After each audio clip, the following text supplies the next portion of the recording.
Everyone knows that a solid foundation is the most important element of any construction project, and kitchen cabinets are no different. Why? Because high-end cabinets and countertops must be perfectly level, plumb, and secure. Now, because floors are never level, many kitchen installers attempt to use shims to level their cabinets. But there's a problem with that. You see, thermal expansion causes all materials to expand and contract. Wood, steel, concrete, everything is affected by thermal expansion. Entire industries have been created fighting the effects of thermal expansion. Literally everywhere you look, you will see expansion joints allowing materials to move back and forth in a controlled fashion, all the while maintaining structural integrity. Consider wood flooring for a minute. All wood flooring manufacturers insist that a minimum of 1/4 inch expansion gap be left all the way around the perimeter of the floor where the floor meets the wall. If you do not leave this gap, you void the warranty. Why? Because they know that the floors will buckle as they expand and contract. This is nothing new in the fine woodworking industry. It's commonly referred to as wood movement. A quick Google search will result in hundreds of blogs dedicated just to that topic. Now, it gets worse. As these building materials are expanding and contracting, they do so at different rates. Depending on the wood, the grain, and the processing, 10 different materials will actually expand at 10 different rates, and at 10 different times. While one material expands one way, the other material could be expanding in a completely different direction. So as this is happening, your cabinets and shims are actually moving back and forth, and in different directions. And within 1 year, those shims are absolutely worthless. We mentioned earlier that floors are never level. Now, on older homes, everyone knows this is true. But what about new construction? Let's take a look. Here we are at a brand new construction site. We've set up our laser level, and our story stick's been marked, so as we move it around the room, we can quickly see if our floors are level or not. Any variation in that line will tell us if we've run into a dip or a hump in the floor. And as we move around the floor a bit, you can see that the floors vary about 1/8 inch. Which, if you remember, since every cabinet must be perfectly level, even this little variation would require shims.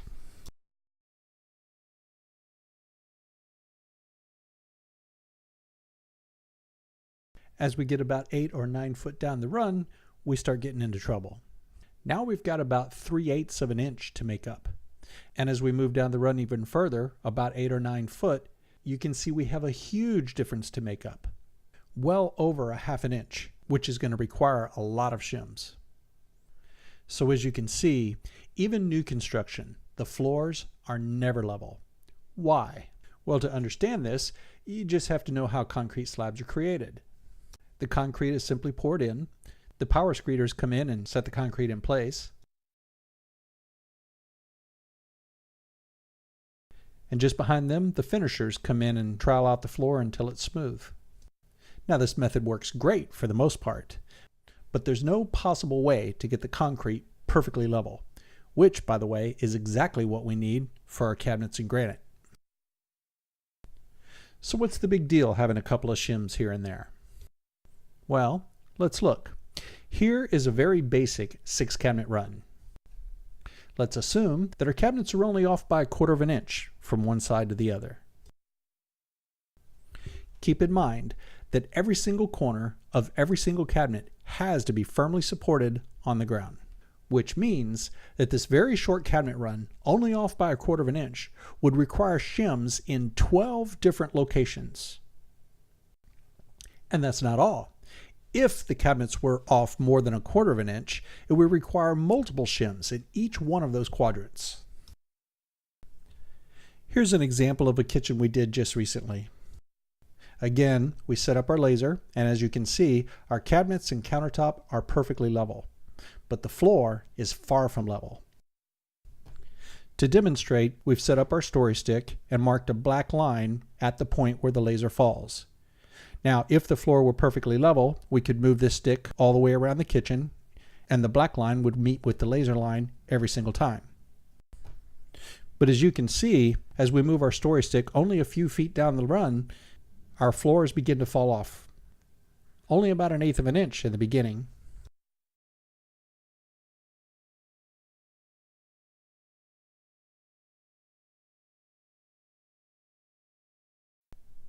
But as we move around towards the window, you'll see that our floors start to drop off almost 1/2 an inch.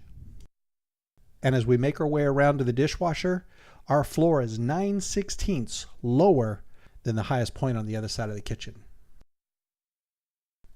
Now let's look at how many shims would be required for this simple kitchen.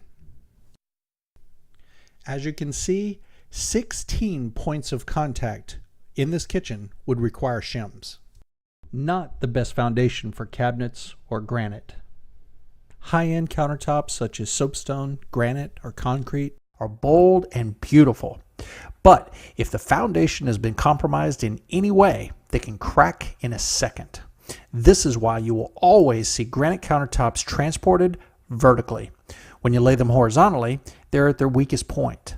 That's why it's imperative that your granite rests safely on all 4 rails of every single cabinet.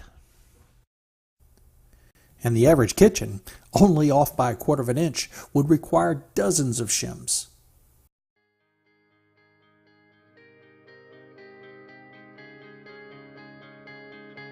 This is why we recommend the Easy Level cabinet leveling and stabilization system. You see, unlike shims, the Easy Level system mounts securely to the bottoms of the cabinets, allowing for expansion and contraction, but maintaining a solid foundation for the lifetime of your kitchen. And when the toe kicks go on, all evidence of a leveling system is hidden forever.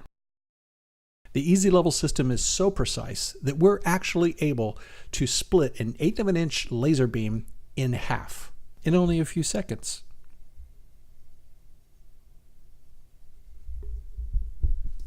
So that all 4 rails of every single cabinet are laser perfect. And there's still one very important issue that we haven't discussed yet. And it destroys more cabinets and costs homeowners more money than anything we've discussed yet. Water damage. Small water leaks are very common, and it doesn't have to be a big flood. Sadly, a small water leak can destroy most kitchen cabinets in only a few minutes. Insurance companies usually consider them a total loss, which is kind of a good thing because they are. But the downside is huge. In order to replace your cabinets, you'll have to remove the countertops too, and the backsplash, the sink, the faucet, all kinds of things. And guess who gets to pay for those things? Usually the homeowner, because those items aren't technically damaged. But not to worry. With the Easy Level system, our installers are able to do things that were impossible before. Let's look. Under normal circumstances, that water hose might be giving that cabinet quite a problem. But not with the Easy Level system. That's because we are now able to level up each and every cabinet about 1/8 of an inch off the ground. That way, if a flood happens, the water runs safely underneath your cabinets, never touching the wood. If you're watching this video, it's because you're working with a contractor who understands the importance of a stable foundation, and he's looking to protect you for years to come. So enjoy, knowing that your cabinets and granite are now resting on the best foundation possible. That's the Easy Level system. We had a conversation on Facebook at one point, and the question of wood movement came up, and Patrick said I don't remember exactly what he said, I couldn't find the quote, but he wanted to know if the concern over wood movement is a bit overblown.